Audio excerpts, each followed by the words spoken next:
congrès constitutif tenu le 7 février 2026 à Libreville a officialisé la création de l'Union des Républicains UDR, dirigée par Joël Pono-Opapé. Issu d'anciens cadres de l'Union pour la République, la nouvelle formation s'inscrit dans la mouvance présidentielle et ambitionne de devenir la deuxième force politique d'ici 2030, avec l'objectif de 50 élus nationaux et 250 locaux. Le parti a réaffirmé son soutien au chef de l'État et se présente comme une force de proposition, notamment sur la réforme du secteur éducatif. Le président de l'UPR, Pono-Opapé, plaide pour un transfert des moyens et compétences aux collectivités locales afin de sectoriser les problèmes et limiter les influences politiques nationales.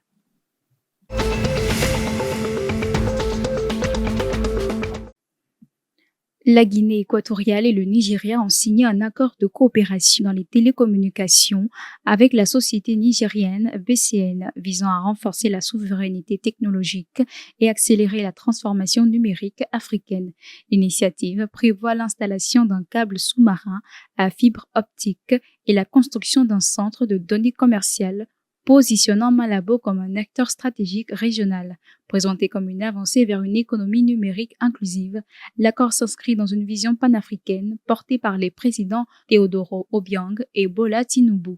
Les autorités soulignent son potentiel pour moderniser les secteurs clés, créer des emplois spécialisés et améliorer la compétitivité économique.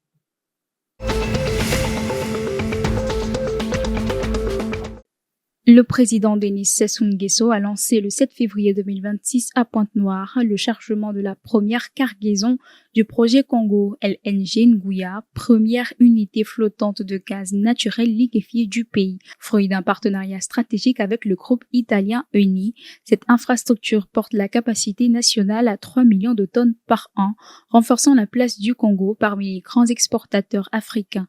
Le ministre des Hydrocarbures du Congo, Bruno Jean-Richard Itoa, a salué une étape décisive pour la filière gazière nationale.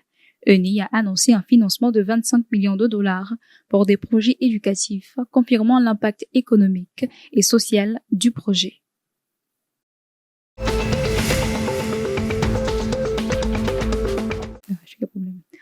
En visite au camp de réfugiés d'Oreka-Soni dans l'Enedi-Est, le coordinateur résident des Nations Unies, Dr François Batalengaya, a constaté une crise humanitaire croissante. Plus de 7000 nouveaux arrivants, majoritairement des femmes et des enfants, accentuent la pression sur l'eau, la santé, la nutrition et les abris. Les témoignages recueillis décrivent privation et incertitude, avec des enfants privés d'éducation et des familles sans logement. Le responsable onusien a lancé un appel à une mobilisation rapide et renforcée, soulignant que l'urgence est réelle et l'inaction n'est plus une option. Cette situation met en lumière la nécessité d'une action collective pour soutenir réfugiés et communautés hôtes.